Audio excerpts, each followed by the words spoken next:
Bonsoir à tous, vendredi 20 juin, bienvenue dans le 7-8, votre édition d'information locale sur TV 78. Voici les titres.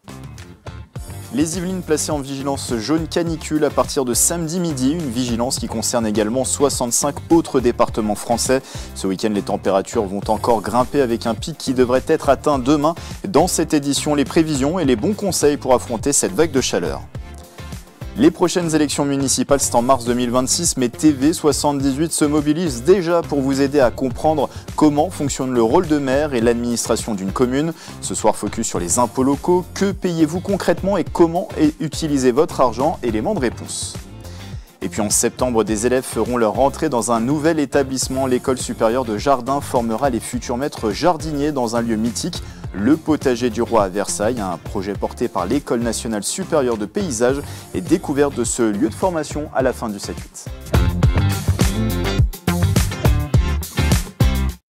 Vous l'avez forcément remarqué, le mercure a continué de grimper aujourd'hui dans les Yvelines et ça va se poursuivre ce week-end.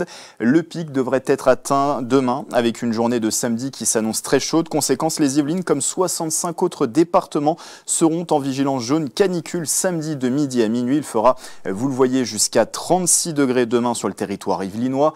Et dimanche, les températures devraient être moins élevées mais pourraient rester au-dessus des 30 degrés. Les minimales seront à 18 degrés. Les maximales atteindront 32 degrés dans le secteur sud des Yvelines autour de Rambouillet. Et face à cette vague de chaleur, il convient d'adopter des bons réflexes pour éviter les mauvaises surprises, boire de l'eau régulièrement et éviter l'alcool qui favorise la déshydratation, mouiller son corps et se ventiler. Et n'oubliez pas de vous alimenter en quantité suffisante, ne pas faire d'efforts physiques si possible, maintenir son logement au frais en laissant les volets fermés et en aérant la nuit, donc laisser les volets fermés la journée, passer du temps dans un endroit frais, notamment dans les cinémas, bibliothèques et supermarchés. Enfin, pensez à prendre et donner des nouvelles à vos proches régulièrement, surtout auprès des plus fragiles. Et pendant cette période, plusieurs signaux doivent vous alerter. Crampes, fatigue inhabituelle, maux de tête, fièvre supérieure à 38 degrés, vertige, nausées ou propos incohérents. Tout le monde peut être concerné, même si vous êtes une personne en bonne santé. Soyez donc vigilant. En cas d'urgence, contactez le SAMU en composant le 15, les pompiers au 18 et composez le 112 qui est un numéro d'urgence européen.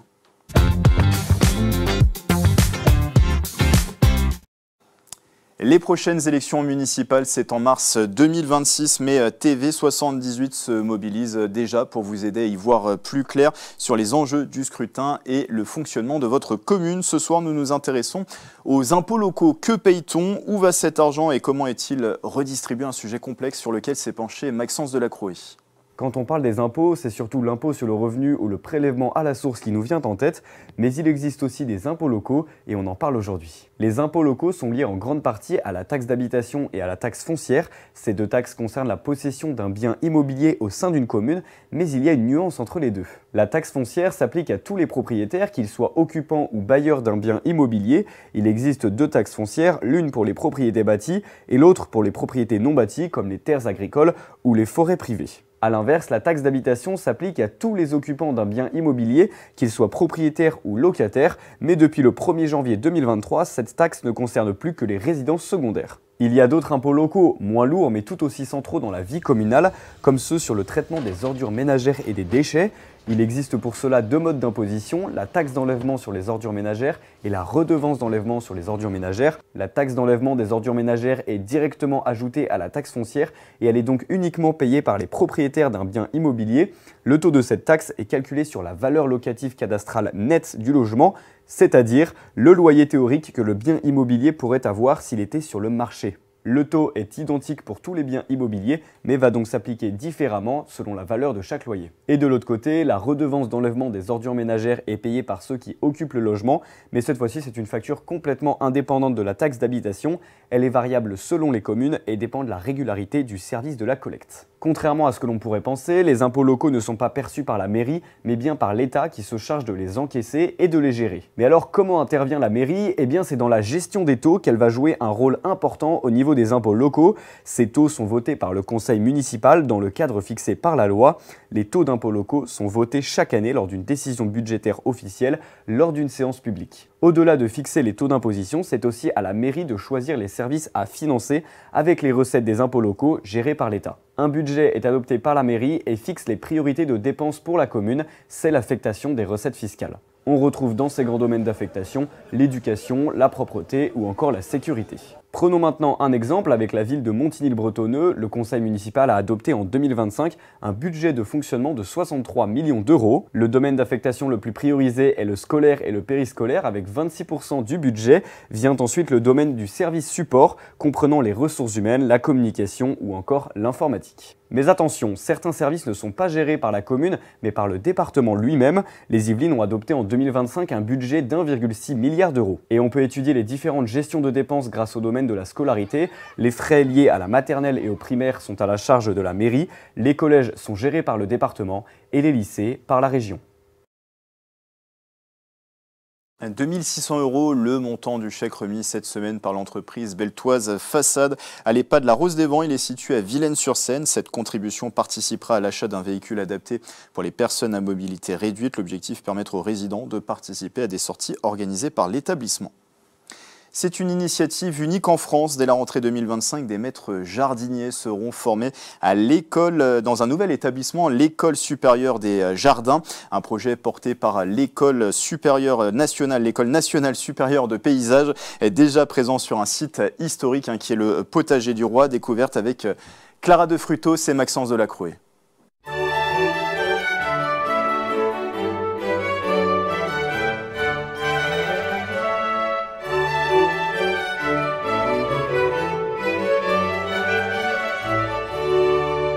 C'est en face du Potager du Roi, au lieu de formation horticole au XIXe siècle, que les futurs étudiants de l'école supérieure de jardin vont se former au métier de jardinier. Dès la rentrée 2025, une quinzaine d'étudiants vont intégrer cette nouvelle école unique en France. Elle sera hébergée ici à l'école nationale supérieure de paysage pour redonner ses lettres de noblesse au métier de jardinier. C'est une idée qui est venue d'un constat. Nous sommes un potager, le Potager du Roi. Nous cherchons à recruter des jardiniers, des chefs jardiniers, des directeurs de jardin qui soient capables de prendre en charge ce jardin dans toute sa complexité de gestion et de valorisation.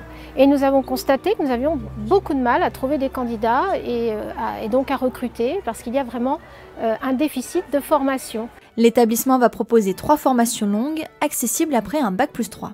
À Versailles, on retrouve le cursus d'1 an de maître jardinier et celui de 2 ans de concepteur et créateur de jardin dans le paysage. Et puis tout au long de l'année, l'école supérieure de jardin proposera aussi de courtes formations de 1 à 5 jours au grand public. Mais cette école, elle est surtout innovante parce qu'elle s'intéresse aux 4 branches du jardinage, le maraîchage, les arbres fruitiers, les arbres d'ornement et les fleurs. Ce qu'il faut reconnaître, c'est que le métier de jardinier et les métiers du jardin en règle générale sont des métiers extraordinairement complexes qui se doivent de maîtriser un grand nombre de compétences techniques de haut niveau de qualification.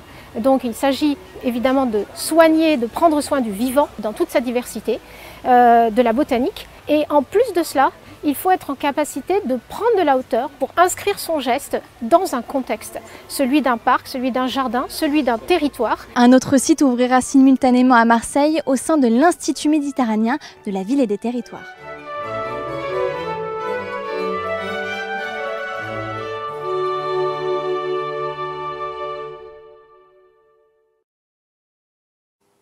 Trois jours de fête et de sport ont débuté aujourd'hui à Plaisir. Jusqu'à dimanche, les meilleures équipes de handball des Yvelines s'affrontent au Palais des Sports Pierre de Coubertin et au gymnase Nicolas Asler. L'objectif pour tous les clubs en lice, remporter la Coupe des Yvelines, un événement organisé par le Plaisir, l'Éclair Handball et le comité des Yvelines de handball. Au programme 20 matchs allant des catégories U11 aux seniors, environ 4000 personnes sont attendues. Et puis demain, c'est le début officiel de l'été. C'est aussi le jour de la fête de la musique, comme chaque 21 juin. Une nouvelle fois, les possibilités seront nombreuses dans les Yvelines pour chanter, danser et voir des concerts. Guyancourt, Plaisir, Versailles ou encore Saint-Cyr-l'École. Beaucoup de villes se mobilisent pour l'événement et découvrez notre sélection dans un article dédié à retrouver sur notre site internet tv78.com.